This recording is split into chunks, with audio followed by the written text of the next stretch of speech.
ఇప్పుడు మాలాంటి వాళ్ళు అనుకో కొంచెం చదువుకున్న వాళ్ళు గానీ చదువుకోవడం వదిలేస్తే కొంచెం మెచ్యూరిటీ ఉన్న వాళ్ళు పెద్దవాళ్ళు ఏం చేస్తారంటే మీరు అన్నట్టుగా నచ్చితే చూస్తారు, నచ్చని వాళ్ళు స్కిప్ చేసేస్తారు, స్క్రోల్ చేస్తారు, ఇలా ఇలా అనేస్తారు. మాలాంటోళ్ళు ఖచ్చితంగా ఇట్లా ఇట్లా తిప్పి కొడతారు, పడతారు. ఎవరికైనా లక్ష్మమ్మ చూడు అని యాక్షన్ చెప్తారు. అక్కడ మళ్ళీ గదిలోకి వెళ్ళాక లక్ష్మమ్మ ఏం బాగుంది అబ్బా, ఏ మనిషి అంటే ఈవిడ ఎవరికి చదువుకుంటే బ్రాలతో. ఇప్పుడు నీ సోకు మాలాంటోళ్ళు చూస్తారని నువ్వు అనుకుంటున్నావా?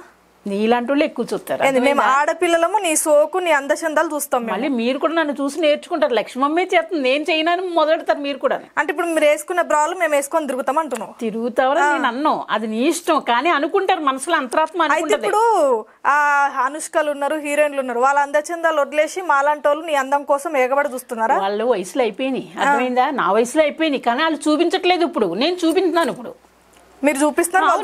అవును, అంతే. వాళ్ళు చెట్లు అయిపోయారు ఎక్కడికక్కడ, గూడులోని ఇంట్లోని హౌస్లోని చెట్లు అయిపోయారు. కానీ నేను గూడు కట్టుకోవాలని ఆశపడుతున్నాను. గూడు కట్టుకోవడం కోసం గుడ్డలు ఇప్పుకొని తిరుగుతున్నాను. గుడ్డలు ఇప్పనమ్మా, గుడ్డలు ఇప్పితే ఇంకా పైకి వెళ్ళిపోతాను. కానీ అంతవరకు నేను ఇంకా రాలేదు. ఇప్పితే పైకి వెళ్ళిపోతావు. ఏ పైనకి మొత్తానికి పైకి వెళ్ళిపోయావు కాదు. పైసలు అంటే గుడ్డలు ఇప్పుకొని కూర్చుంటే పైసలు వేస్తారు. అంతే కదా మరి.